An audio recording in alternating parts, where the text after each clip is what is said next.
Welcome to the Sacred Rebels podcast, where we discuss life after trauma as we question societal norms and shatter stigmas. Are you a woman who longs for a sense of community and understanding? Well, stick around. There's a seat for you here. This is your host, Tay, and co-host, Amy. We're just two best friend millennial moms and entrepreneurs navigating life and motherhood while on a spiritual healing journey. We don't do surface level, and we're definitely not your typical moms. So let's dig deep. We plan to cover it all and take you behind the scenes as we share our personal experiences. Learn more about the holistic side of healing and introduce all the incredible humans we've met along the way. Join us as we, let's be honest, probably overshare the good, the bad, and the ugly side of healing. We hope to help you step into your power. Hey guys, welcome back to another episode of Sacred Rebels. Today we have April Piotrowski. Did I just do that right? You did that Perfect. right. Yeah. We know April from the program. We've known her for a really long time, and we're super excited to have her here to share her experience and where she's at now and what she's doing today in terms of holistic healing. So with that being said, we're going to start off with our deep breath like we always do. One hand on the heart, one hand on the belly. Heart is the intuition, and the gut is our wisdom. So we just breathe deep into that space. And just let it go.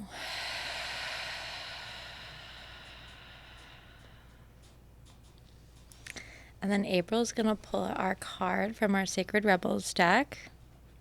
I love this deck so much. I was just saying to Tay, I was just in Costa Rica for a retreat this past February, and this was the deck, well, one of the decks that was there that I just kept being drawn to, and I posted something online. And I knew immediately. Yeah, she texted me, and she's like, oh my God, Secret Rebels. I was like, how do you know this? I'd never seen this deck before that time, and so I just think it's kind of interesting. Yeah, Synchronicities. I used it all throughout my divorce. It really helped me get through a lot of. That's amazing. Yeah. I swear to God, decks, once you find your deck, it is like family, because I've had the same shamanic card deck that was made actually from a woman in New Hampshire, and I've been using that deck for 8 years, and amazing. I think I've used it with you before. Mm-hmm, you did. I have one too called Vision Quest, and it's a Native American deck that literally gets me through everything. Also, it's called Vision Quest. It's great. I just love a good deck. Are you in this? Ooh, Am I? Visions of Life Beyond Death. That's kind of interesting, don't you think? Oh, especially because our conversation before. I know, right? I just love the artwork in that deck too. If you guys ever out here interested in getting a deck, I would highly recommend this deck. It's just a good starter deck. Oh, how do I do this? That's right. I have to look for the number. And you can just give cliff notes. We usually just do the cliff notes. Some of them can be long. I feel like, yeah. I'll just do the first paragraph or whatever. Perfect. Okay. Sacred vision is awakening within you. You are becoming blessed with the ability to truly see, to see what is real rather than what appears to be. This is true insight. What was once considered consensual may soon be found to hold little consequence after all. Oh, I think consequential. My bad. I'm like, that didn't make any sense. What was once dismissed as an irritation or irrelevance may be seen to have great spiritual significance. As mundane as something once appeared, it could now be worthy of absolute attention. The gift of genuine vision takes you into the being of the universal creator. This is sacred terrain beyond logic, convention, and that which is limited in any way. The more open you are to receiving true vision, the more love you will feel and recognize within and around you. Something may appear to change form, to be shed, to be lost, or to die, but there is love within it always. This realization doesn't remove the pain of the loss. It does provide a way through which it can be healed and eventually transformed into peace. Wow, that's a really good one. Love that. That's end goal. So good. To End peace. goal. Please, I crave peace. Just give me peace. Just give me peace, please. I know. I feel like this life just might not be meant for that sometimes. You know? It's lessons. It is all lessons. All I feel lessons. like I chose to be here. I asked for every experience that I'm gaining, and it's to learn what I'm supposed to. And I know that in this life, for me personally, I'm here to completely heal all generational trauma that's been in my family on the female line. And it is not an easy job. It really isn't, it's very hard. And sometimes I'm like, oh my God, can I even handle this? Can I do this? Is this even what it is? Is this real? Like whatever. But I keep on always coming back to like knowing like that is my purpose here. And the 2 little boys that I'm raising, they're going to be carrying this on to their family, and like this is where it stops. This exactly is where the line breaking is healed. Generational all of trauma. us are doing that currently to all of our family lines. Like I know for a fact there's been multiple experiences where I'm just like, this is it. Like I am breaking these generational curses because these things happened to my mom, and you know what I mean, and before her. It's just like that's it. It's it. Same. Yep. That's what we're here to do. I mean, it's a tall task, and I feel like sometimes I question, like, you question, like, why me, or how is it me, or is, like, like that imposter syndrome a little bit, but... Yeah, can I even handle this? And how can I even do this? Exactly. This seems so huge for, like, what I'm capable of doing. Exactly. I get that. Okay, let's start from the beginning. Why don't you tell us a little bit of your story, have our listeners identify a little bit? Sure. So I no longer identify as a person in recovery, but I did for a really long time.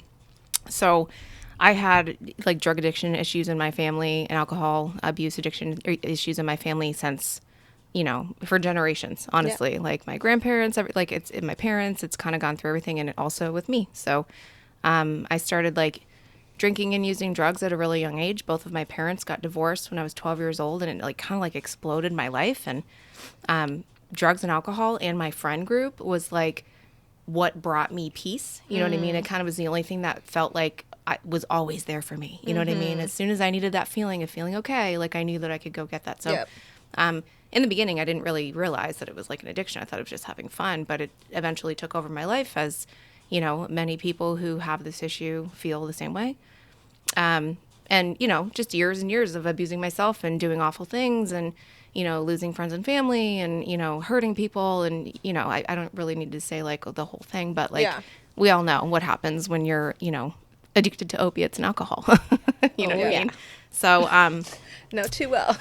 So when I was, it was August of 2014, I had finally just kind of hit this point of like, I was either going to die or change. Like it was just that. And I had an opportunity come up where my ex-husband was like, I will pay for you to go to rehab. So I ended up going to a really great rehab in Franklin, New Hampshire. And honestly, it was probably the first spiritual experience that I ever had in my life. Everything there just felt like magic. Like for the first time ever, I kind of felt really clear, and I felt like okay that I wasn't using, and it was a 12-step program, and I was hooked. Like I was immediately hooked on AA. As soon as I like felt like that freedom of like not needing to wake up every day and use something or a substance that's going to make me feel okay or be able to do life. Like I was like, wow, this is it. So I got super involved in AA. I, went through all the steps twice. I sponsored a bunch of women. I was very, very involved in service work, especially in the young people's community in Manchester. And, it was literally my identity. It was my identity of who I was. And I was a woman in recovery. And, that's what I thought I was always going to be. And the longer I was sober, and it wasn't the only thing that I did, right? Like I started becoming really, really spiritual, and I did Landmark, and I did Sterling, which was like another thing. I know. I had signed up for Landmark, and then COVID happened and they canceled it. And I remember being so bummed. She was the one that was like, "You have to do Landmark." Yeah, Landmark was really, really cool. Like I did Landmark after Sterling, and it was kind of like the same thing, but like not as like gender differences. Let's tell the listeners what Landmark is. Can you kind of explain that to the listeners? So Landmark is kind of like a personal development course. They have 3 different like main courses that you can take. It's like the Forum, the Advanced course, and then the SELP.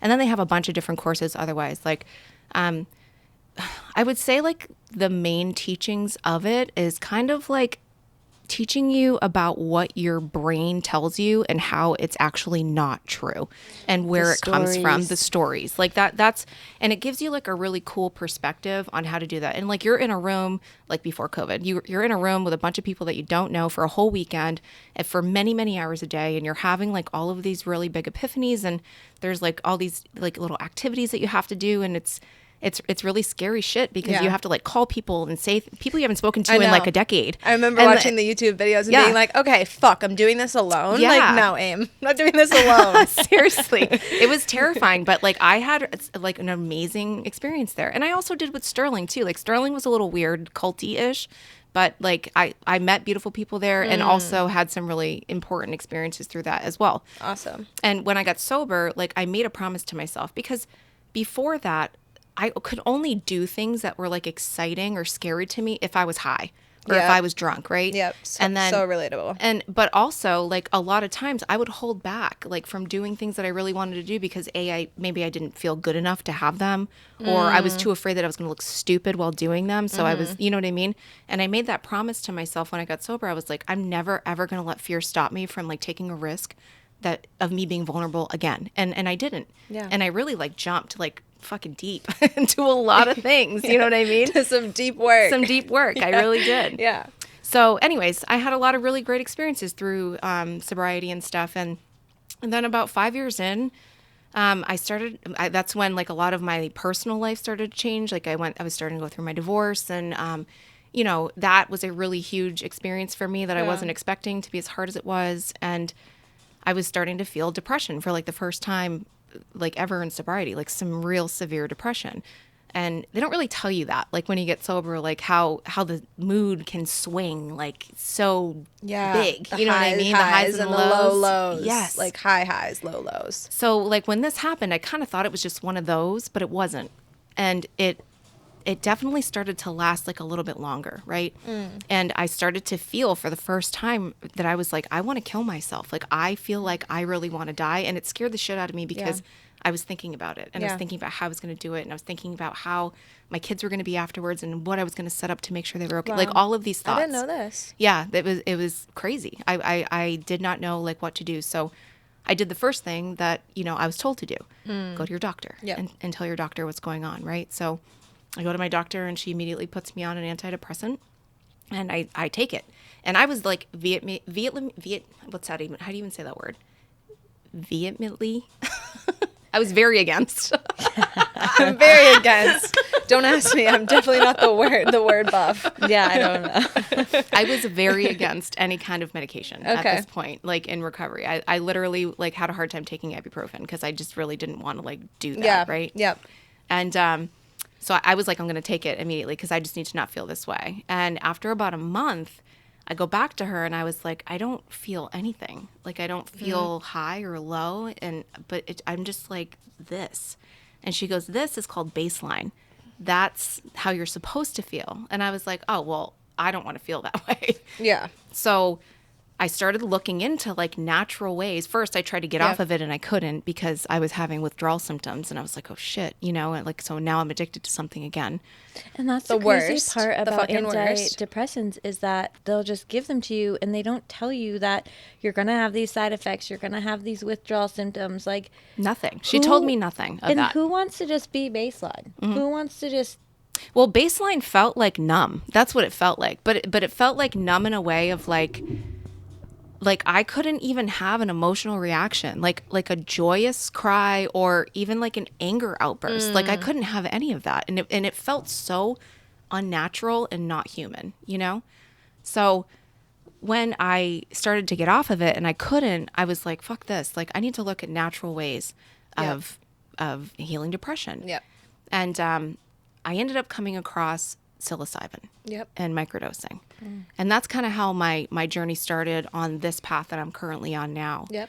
I sat with that for probably like 3 months before I was like, okay to do that. None of these are like overnight decisions, No right? way. Like No we way. sit with these things, we pray about them, we like ask for guidance from our community. Like it's not just ever like got this Exactly. idea, I'm doing it. Yeah, because it's like you're giving up an identity, right? Exactly. I'm giving up a sobriety date I that went through like a severe identity crisis. It was insane. Yeah. I was like, I'm going to be not sober.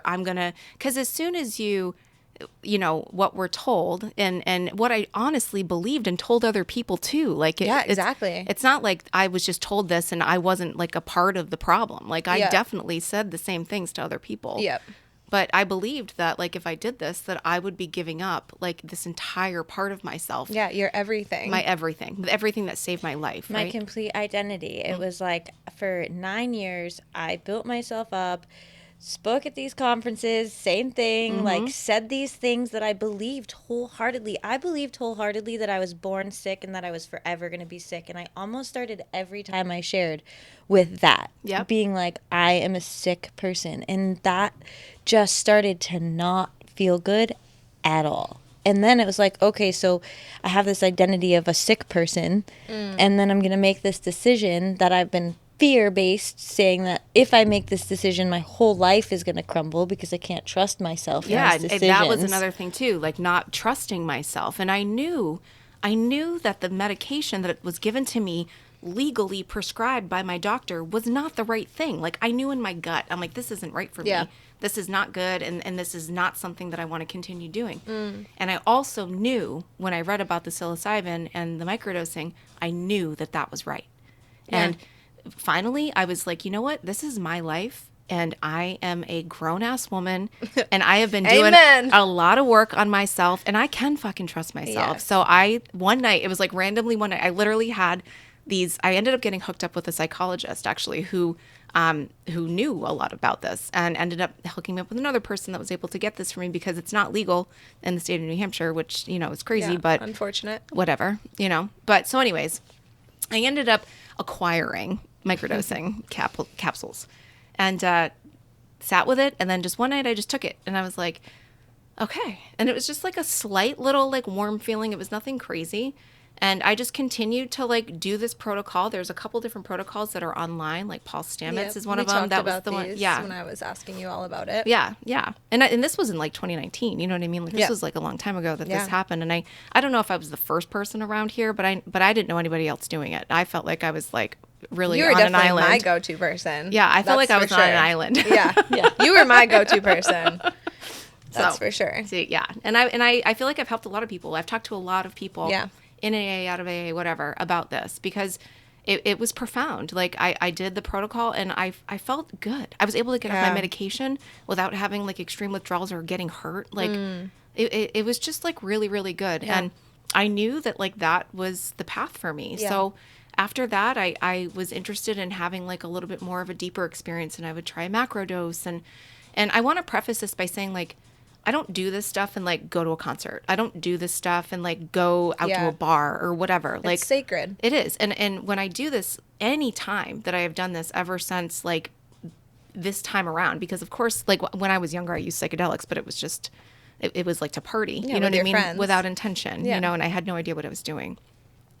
But this time, every time I choose to have an experience, I prepare for this. It is sacred to me. I don't just decide like in the morning, that evening, that I'm going to do it. Like, it is days in advance. And I prepare my body, and I prepare my diet, and I prepare like my meditation and what's around me, and the amount of electronics that I've used. Like, so what does that look like? So what's that preparation look like? It really depends. I kind of try to do the same thing for everything, but it really depends on the medicine. So with psilocybin, a dieta is not as extreme or necessary as, say, ayahuasca. Yeah. Okay. Or peyote is kind of the same. Like when you're doing peyote, I've done like many different types of the entheogens, we call them now, but I've done many types since this experience. But what that looks like is like cutting out any kind of like animal protein products. Okay, like anything like that. It's a very light diet. It's, you know, fruits and vegetables, fresh food, meditation every day. I don't watch TV. I try to stay off the phone. I don't scroll on the internet. I don't do social media. Anything that can kind of like bring in, because energy is everywhere and it's everything. And when you're on these medicines, you're going to feel and see every energy that's around you. So you really want to make sure that like that energy is good for you. And you just want to be fully connected. Exactly. Like to self. Exactly. Yeah. You really, I mean, your set and your setting is like the two most important things. And set and setting is, you know, you can look that up online on what that is, but like set is like your mindset. And you want to make sure your mindset is in the right place. And your setting, you want to make sure that you're in a safe spot that, you know, has everything that you might need in a moment when you're having a tough time through an experience, because these experiences are not always, you know, sunshines and rainbows. Sometimes they are, but like not all the time, you know, so you want to be prepared for that. So, yeah, I just kind of like started going on with deeper experiences. And the more I opened up to this, I wasn't even prepared for what came, you know, and it wasn't all good. Like, I'm going to be honest. Like I have probably been in the toughest year of shadow work of my life, but it is the most profound. Same. It's dirty work. It is. The dirty Some work dirty is work. so dirty. Oh my God. But it's so worth it. Yeah, and when so you worth it. can dive deep into these spaces, and you can, and the beautiful thing about this is that we can get to these levels of consciousness and levels of openness without drugs too. Like breath work can bring you there, like deep meditations, like all these things are attainable without substances also, but they also can help people get there that are having a really hard time to get connected to a spiritual experience. And usually people with addiction and alcoholism have a really hard time letting down the walls, releasing the fear, doing those things to have the actual spiritual experience needed to set forward to heal the pain, because that's what we have to do. We have to actually feel it. That's the biggest thing. We'll probably always talk about it. We have to feel it to heal it. And our society is so like we numb everything, or it's not that bad. We stuff it down. Oh, it's not that bad. That even happened. Like it wasn't that bad. Love bad. and light culture, like love and light, everything's positive. Think positive. Don't think about that. Like that's actually not real. You know what I mean? And it's so much more detrimental. You know what I mean? Because that's how I was. I was like, oh my God, I will manifest like anything that I want by staying positive all the time. And like I would totally not allow like any of the anger or the pain or the trauma. Like, girl, like if I have been like addicted to opiates, obviously something happened in my life, right? So like there was some stuff that I didn't even want to look at, but I didn't even realize that I wasn't, right? I thought I was just doing the right thing, loving like crystals and like all this stuff. Like, but the dirty work is where I really got to where I needed to be. The ugly stuff. Big surprise. We all know this. It's not the drugs and alcohol are never the problem. The substance, the gambling, the sex, whatever it is that you're using to escape is never the problem. The problem is inside of you. You have to figure out what you were running from, what that main trauma is, what that piece. You have to sit with yourself. You have to figure it out, because if you don't figure it out, you're just going to go from one substance to the other. And if it's not a substance, and we all know this because we've watched a bunch of people in a community, in a 12-step, people that are some of the sickest people that I've met, because they remove the substance and they think that they're fine just by going to meetings and not actually doing the work and sitting with their trauma. And they're like, oh yeah, I'm doing great because like I'm in this community and I'm gathering some time together, and everyone's attached to time. Yeah. And I gotta be honest, like I'm not gonna like say anything bad about AA, because AA really did save me. Like it really did. It was there exactly when I needed it, and it showed me the path. I would not be here stone. For sure. But like the more work that I've done, and I don't think I'm better than anybody in any way, shape, or form, but not. The more work that I've done, I feel like I can see more. Do you know what I mean? Like I can observe more and see more truth, because I am learning the truth inside of me, right?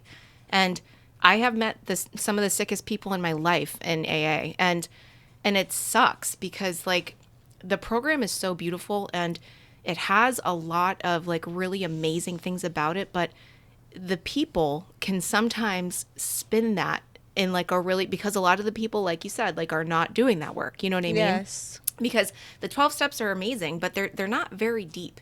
You know what I mean? Like in a lot of ways. You know what I mean? I feel like it is like spiritual kindergarten. Like we've always said, a lot of the people in my circle now, like that are no longer in AA. That's what we call it. I mean, everyone could benefit from the 12 steps for sure. It's like, I think everybody should do the 12 steps. Yeah, I think it's like that first coming into like the realization of like, okay, I've got shit. I got to let it go. I got to do my turnarounds. I got to let go of some fear and whatever it may be. And like, that's a good starting point, I think.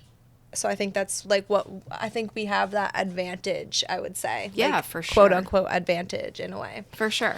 But they talk about mind, body, spirit, and it's like, what do they actually teach you about that connection I in the know. big book? I know. What does that actually mean to anybody, Girl, right? And if we even go into the big book, I swear to, like, let's talk about Bill Wilson for a minute. Yeah. Let's go. Like Bill Wilson's first spiritual experience that he had, that he thought of AA, of Alcoholics Anonymous, and the whole program.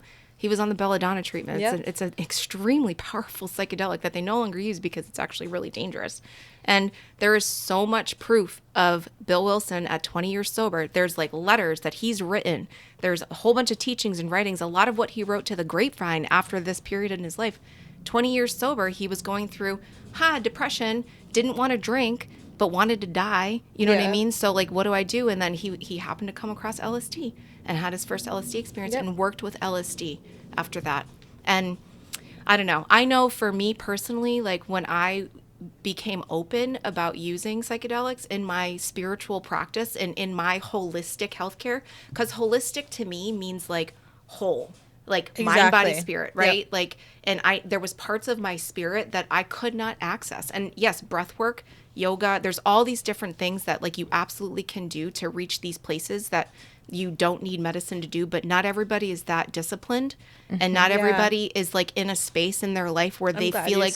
I'm glad you said that because it's not the truth. That disciplined. That takes a lot of discipline to be able to get to those places, and a lot of times for a discipline to like stick, you have to be in like a good place, right? Mm-hmm. Like when I decided that I was going to start using psychedelics as a part of my recovery, I was not in a good place. You know what I mean? I needed something right then and there. I couldn't fast. Yeah, I couldn't like, start a meditation practice. You know what I mean? Like, and I think that that's amazing. No, like I have 100%. One now, but I had to be okay to be able to do that, right? Yeah. So, for sure. Yeah, it's I don't know. It's just a journey and a process, and I think everybody it has their own thing, and I don't think that this is for everybody. I really don't. I don't either. And we said that last time. We tried to reiterate that, right? Like we know that maybe this way, like we want to believe that this way of living is for everyone, but we know that there's definitely some people that should not be experimenting or doing these things, right? For sure. Especially with psychedelics and some of the level of the experiences that I've had. Like, in April, how long were you completely abstinent before you tried to do it? You mean before I tried to 5 years? Yeah, 5 years. Yeah. So 5 years of complete abstinence, complete sobriety before the decision made. I was just about to hit 5 years. Like, it's not something that, I'm going to stay sober for a year and then I'm going to try to do it, or I'm going to stay sober for 6 months. That's like, these are the questions that I'm getting because I still work in treatment and people are like, oh, what's your opinion on psychedelics? And I'm like, you need to stay sober for a long time. Like the intentions need practice abstinence. Figure it out. Figure out the things. Like it's not, it's definitely not a one size fits all. That's for sure. You know what I mean? And for me, I needed that abstinence in the beginning. Like if I went from like where I was to right away using psychedelics, then I don't think it would have done like anything good for me. But I do know that there are psychedelics that will really help people get like Ibogaine. Ibogaine is something that is like becoming extremely huge in helping opiate addicts be able to like have a 24-hour experience with this. And it's not like this is easy. Like, I don't want people to think like, yeah, you just go and you take a pill and it's done. It's like not like that. Like it's probably going to be the fucking scariest 24 hours of your entire life. You know what I mean? Like it's not an easy experience when you're going through these medicines. This is a warrior's path. It is brave like work. Ugly. It is ugly. Dirty work. It can be really terrifying and very, very hard. But like the most important thing, it's not even about like having these experiences. It's about the integration afterwards, right? It's about like bringing that into your life and being able to try to understand that with people. I have so many wonderful people around me that I do a lot of integration work with every single time I have an experience. And I take a lot of time in between experiences, especially the really hard ones, like sometimes an entire year. Last year, I had to take an entire year between my ayahuasca and peyote experience until this year. Yeah. Like I was like that. I gained that much information. I was like, I'm shook. I need to, and I just knew like I'm not trying to jump into like every just do it again. Like I'm doing this to learn, right? Yep. I'm doing this to heal. But yeah, I agree with you, Amy. Like I don't think that people should be doing this, you know, when they're not prepared. Yeah. And when they don't have a really clear intention on what they want, you know. Yeah. Sometimes this stuff can really help with people who are like at that end point, you know, like the ibogaine, right? Where I cannot stop using heroin. I can't stop no matter what. And like this experience can kind of give them like that shift where they're not sick anymore, and then they can feel physically normal again. That doesn't mean it takes care of anything else that's happening inside of you, your mind or your soul. Like that's going to take some more time. Go ahead. And it's never a quick fix. It's not like, oh, you're going to do a microdose and like the plant medicine's just going to like heal your mind. Yes, it does like rewire the neural pathways in your brain and like creates new ways for you to, you know, go through whatever you need to go through, but you still have to do the work after. Yeah, it's not and it takes a time. simple fix. It takes time. There is no simple fix ever. That's where everybody is so confused and That's so the messed up society that we there's live in, just though. like, oh, you're going to take a pill and you're going to go to rehab for Yeah. 30 days and everyone's just going to be fine. You're just like, you're going to be fine right after you just go to rehab. It's like, no, this is a lifelong journey. Like, this is a lifelong process and it's peaks and valleys, and some days are great and some days are bad and some days you're smiling and some days you're in fetal position on the floor. But yeah, man. I know. Yeah. And honestly, like I am probably in a place in my life where like I have experienced more of my trauma over the last couple years than I ever have, because I am actively seeking it. I'm actively seeking it so that I can hold that shit and be like, it's okay, and feel it, because I had been stuffing it without even realizing it. I love how you say that. That's so true. Yeah, because I you feel have like to hold that. same. Yeah, you have to. This past year is like the first time that I'm like willing to really like really face it, right? Like really take a fucking deep look at what happened, why I am the way I am, why I do the things I do, like all of it. This is like the first year where I've been like, okay, I'm not just going to ignore it. I'm not just going to be like, okay, it happened. Life's good. I'm good. Like, it's like, no, I'm going to fucking face it and work through it and get through it and like be okay. Yeah. And what I realized during this work now too, like I haven't been able to do anything other than focus on that. Do you know what I mean? Yeah. Like that focus, it has to be that only, because otherwise I'd be like, oh, well, I'm going to focus, I'm going to date someone, or I'm going to do this, or I'm going to do that too, or I'm going to have, you know what I mean? Yeah. And like, I tried to do that. And then the drama and all that bullshit and all that shadow work would be like, nope, that's actually not how it's going to work. So now we're going to have this trauma happen because of this relationship or this or this or that. And I was like, all right, you know what? I'm going to just focus. Like my whole attention is on you. Yeah. And that's how I feel. Yeah. Like, and when I say you, I mean me. Yeah, you, Like yourself. April, my whole attention is on you. And that's what it is now. And that's where I'm at. And it feels really weird because I've never done that before. Yeah. You know, because I have 2 kids and I have a business and I Yeah. have, you know what I mean? I have a lot of other things in my life that I've always wanted to like spread my focus to, but It's hard to prioritize yourself. it really is. But Yeah. like after doing this work, like it's almost caused me to not even be allowed to look outside anymore. Like I physically can't do it. I'm like it has allowed me to only focus on me and to deal with what's coming up and what's happening. There's no space for anything else now except for me to get better. So that's what I'm doing. I love it. So I love it good. so much. Yeah. And do you want to tell them about this recent experience that you had where you just were in Costa Rica? Yeah, sure. I mean, I'll say it's kind of hard to like give description of like what an ayahuasca experience like is. You know what I mean? Yeah.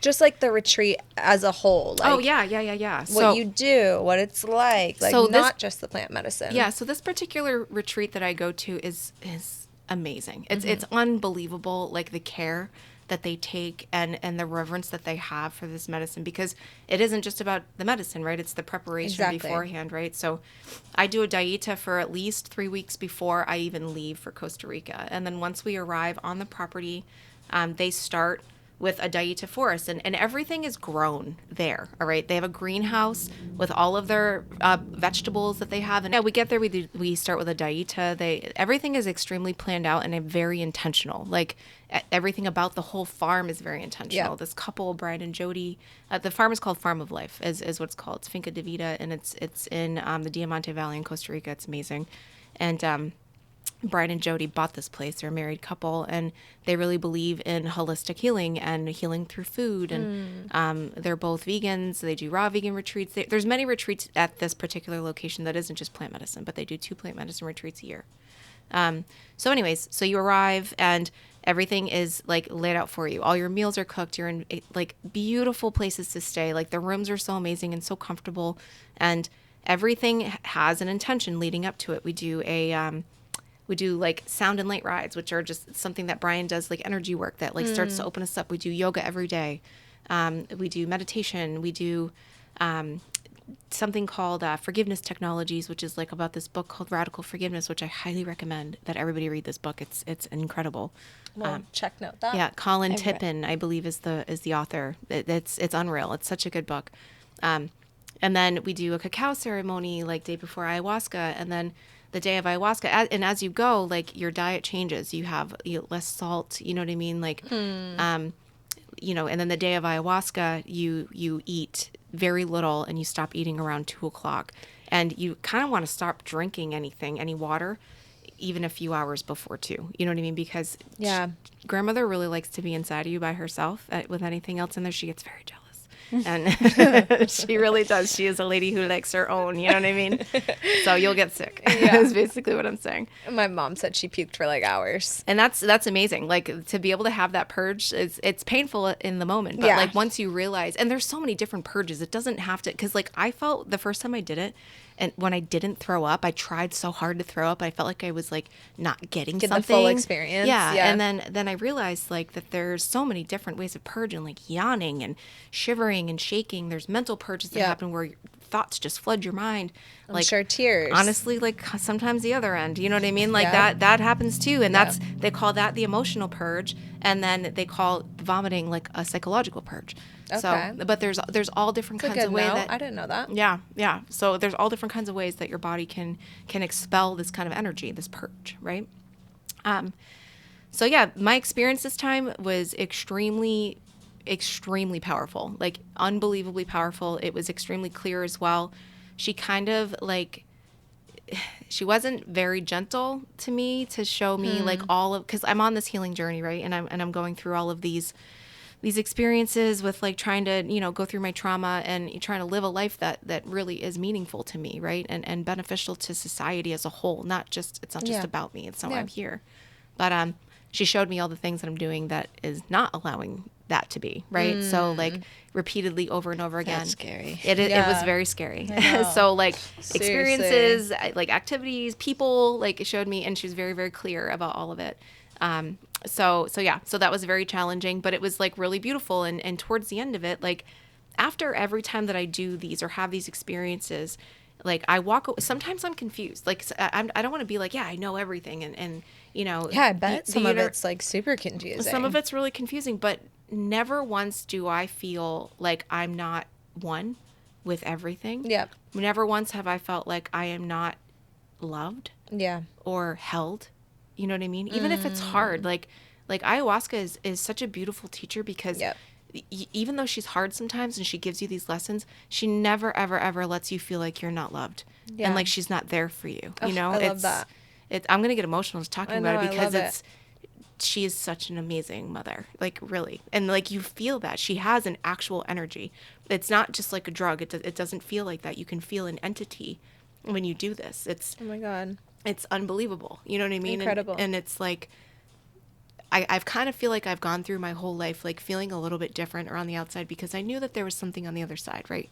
Like I've always been kind of obsessed with like the occult or oh my gosh, or all of those things. Always. Same. Right? And yeah, like always. There's got to be more to this, and like this just doesn't make sense, this third dimension, right? And I always felt like I didn't belong here, you know? Yeah. And then when I'm doing these medicines, like everything makes sense. Yeah. I know what we are. Like I know what I am.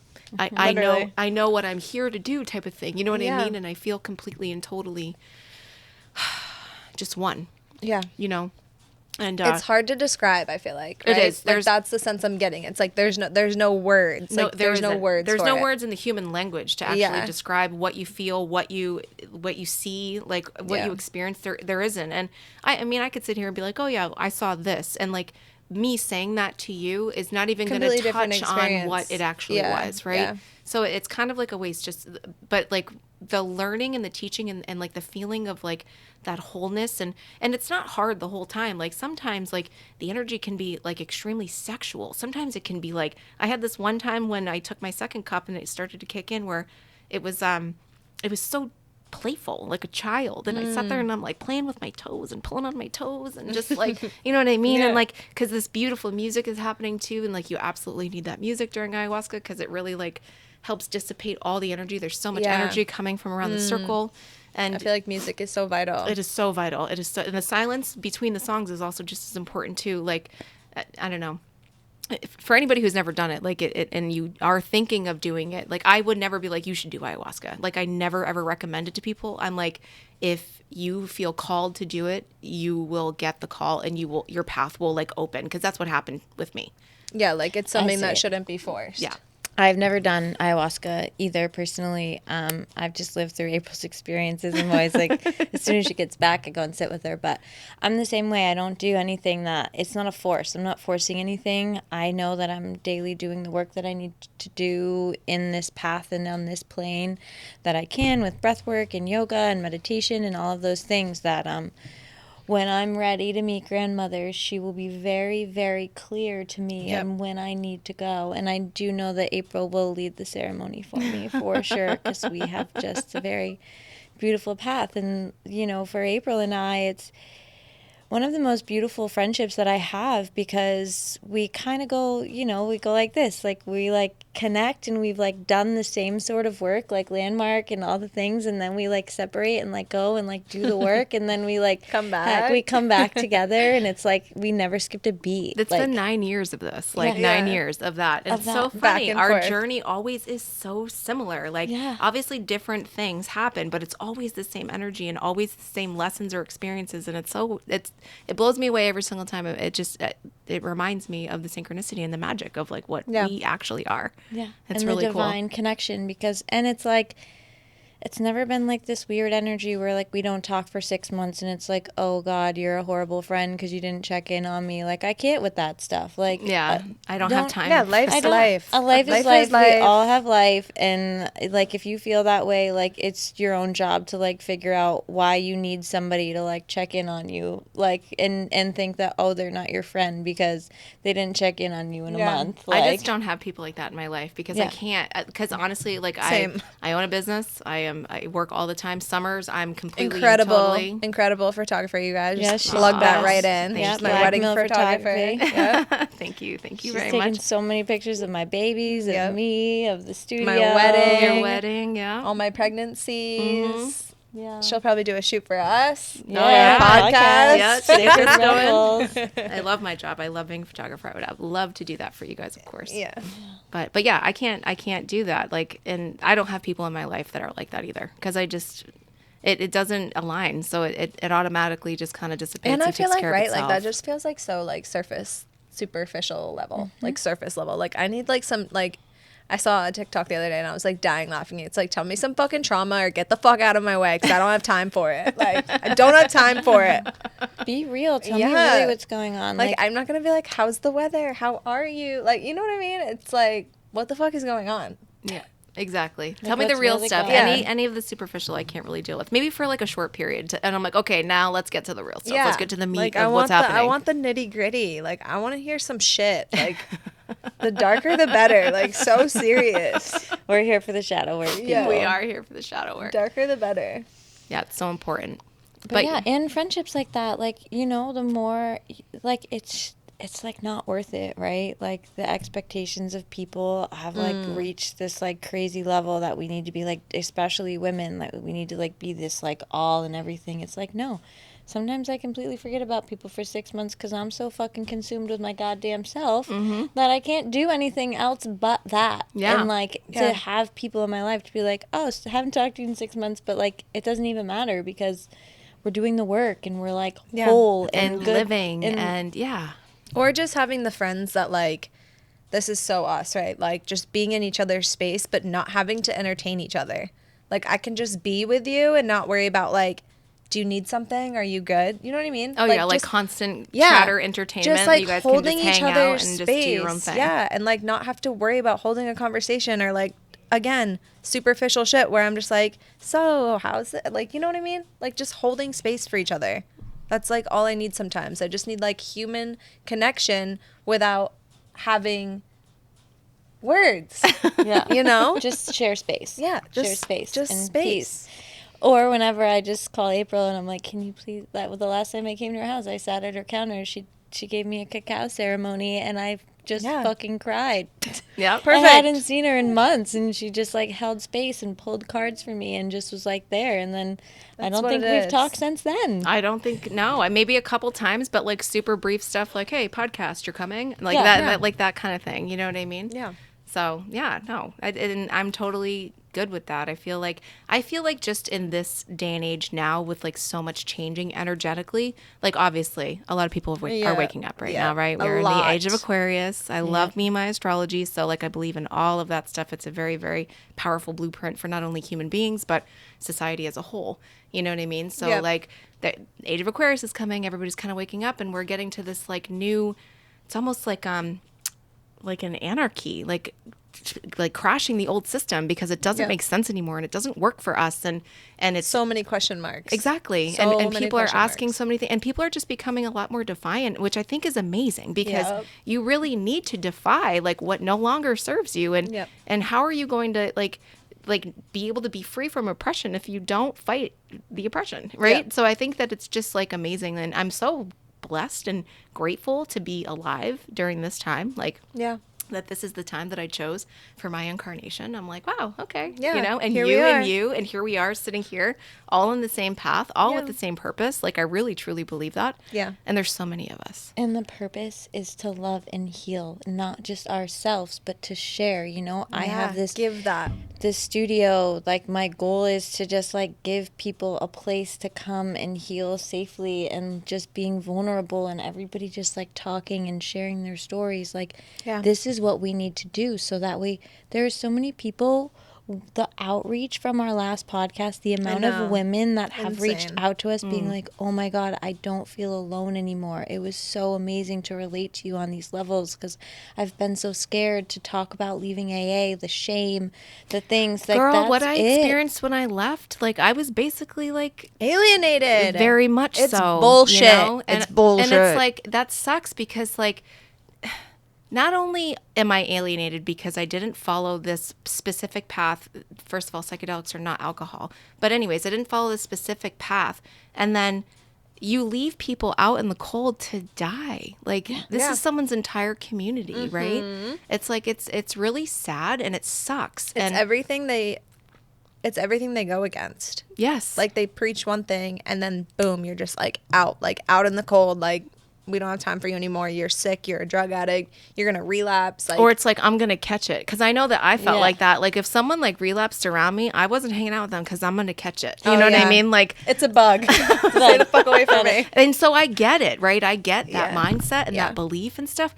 But it's not right, man. It's not right. And it sucks that like people have had to experience it. And I'm so grateful that like I already have my community of people that I'm close to and that are solid in my life that love me no matter what, regardless of whether I take ayahuasca or psilocybin or peyote or whatever it is. You know what I mean? Or whatever my choice is. Like they don't care. They love me anyways, right?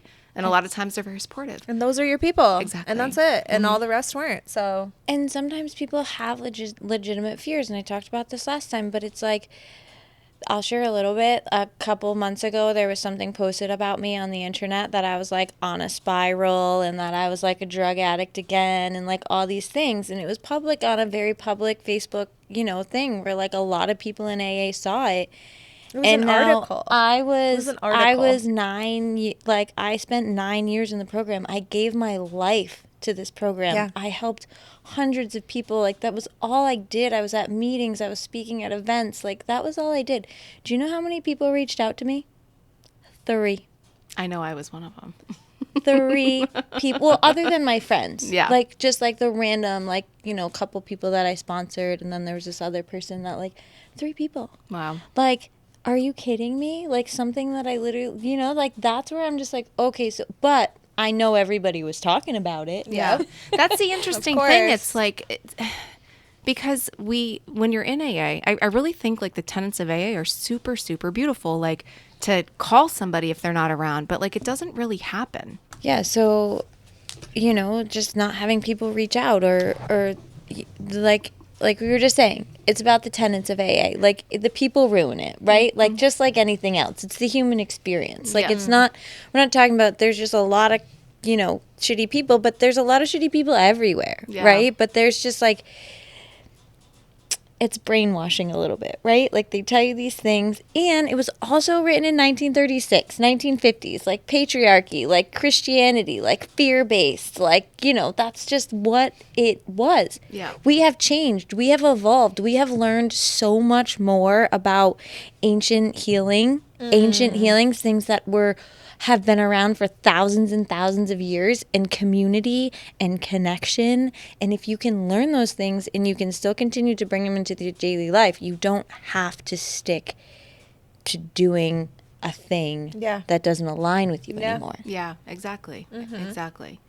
And it's just like, I think that so much gets put, like AA is such a big thing. It's a huge thing. It's the first place that you're going to get sent.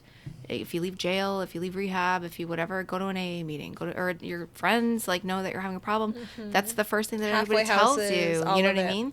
And it's so important for so many things. But like, I just feel like if you're in AA, right, and you're a person in recovery and you identify as such, perhaps you should not pass as much judgment on other people's choices or paths of recovery. Like, maybe that we don't have a monopoly, you know what I mean? Like, maybe live by that statement. Yeah. Because I know that I do. Like I believe that anybody, and I feel like I know that I do ever since I left AA. I want to like be clear on that, because when I was in AA, I kind of felt like AA was the only way. Like, I get it. Because it felt the only way to me. Complete and total abstinence. Like that was it for me, right?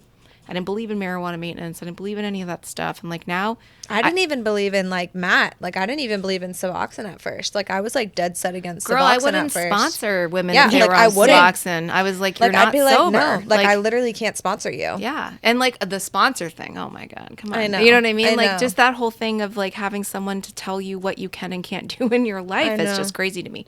But anyways, it's like, I feel like now if we can just like all allow each other the grace to like follow our own path and kind of do what's right for us. And like, to be honest, like the only thing that my path is going to hurt is me, right? Like if this path is wrong and I'm like not telling myself the truth, like that's the only thing that's going to hurt me, is me not being honest with myself.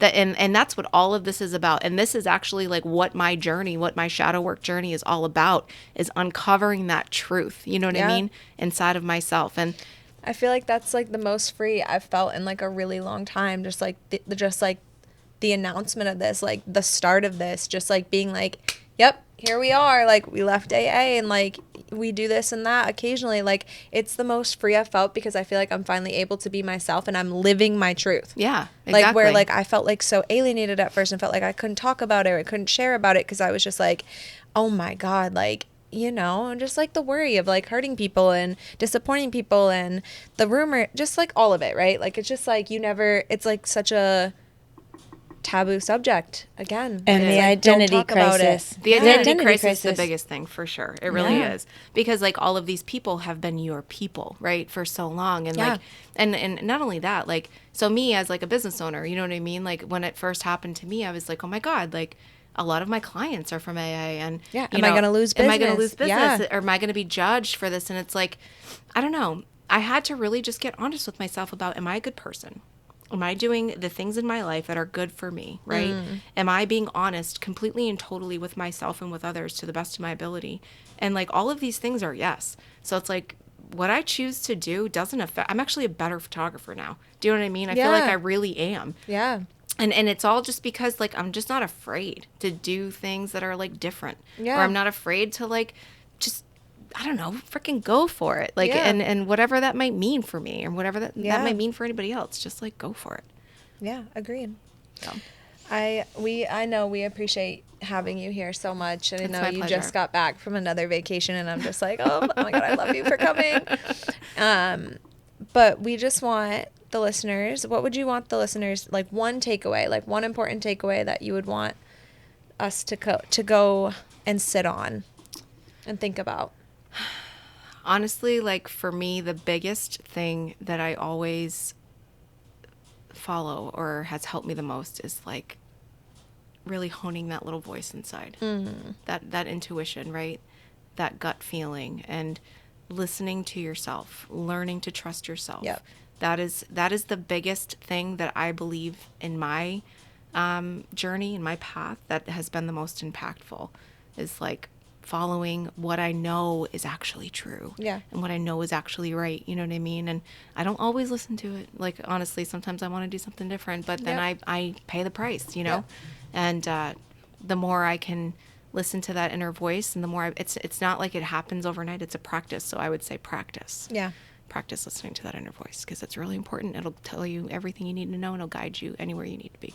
I love that. Yeah. And everybody has that. Everyone does. Has that innate feeling of if you know you're going to do something wrong or right, you know. So just tuning into that. Yeah. And that was the big deprogramming of AA, because it teaches you can't do that. You can't trust yourself. Yeah. You literally have to. It's huge. It's a huge deprogramming. I'm for literally sure. doing EMDR with it right now. Oh, I did that because too. I'm convinced that I can't fucking trust my own judgment. So we're reprocessing that cognitive memory right now, because I'm like convinced that I'm like the most indecisive person ever. And when it comes to any type of decision making, I have to ask everyone around me, because God forbid I make a decision on my own, because I'm like, is it the right decision? Like, I can't trust my judgment. I don't know if I'm making the right decision. So well, I think it's good if you have people in your life that you can like ask advice to, or like, what do you think? For 'Cause sure. sometimes, like, I still do that for sure, but it's like, it's people that like will kind but of I guide rely me. on it. Yeah. No, like I rely on it. So now it's like I'm getting to the point where it's like, no, I need to be able to like trust my gut. And yes, I can confide in my friends too. But at the end of the day, I'm going to go with what my gut is telling me. For sure. For sure. Sometimes you just have to say it out loud, Yeah. Yeah. too. Like talking. Agreed. To say it out loud. But what an amazing episode. Information exciting. overload. I know. Sorry. Thank you so much for having me, No, though. so great. So great. We only have such a limited time, right? Like we want to pack it in. I know. I could talk about this for hours and Yeah. hours and hours. I really could. And Yeah. who knows? We'll probably have you on again. You know, it's Yeah, just exactly. we're here and we're not going anywhere, and we're going to keep talking about all these things. And you know, it's not always going to be about 12-step recovery. We're going to have other guests on, people doing other things. Not Who have everybody's never been left in the AA. program. Yeah. Not everybody's going to be from AA. We just have we have months of guests coming in to just talk about anything holistic healing.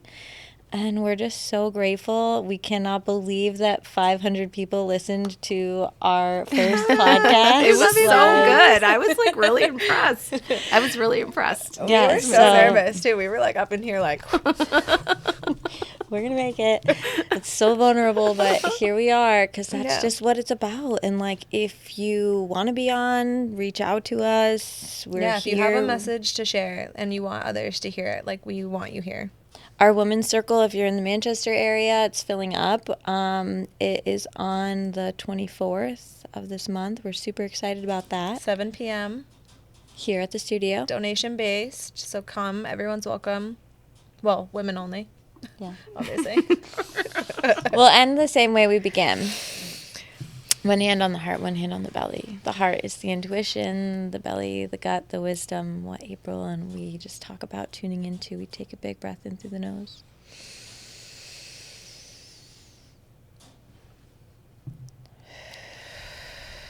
Just let it go. Thank you so much. See you next week. Thanks so much for taking the time out of your busy schedule to listen to what we have to say. It means the world. As always, we want to end this episode by reminding you that we are not medical professionals and we are not giving any type of medical advice. We simply are sharing our experience and solutions.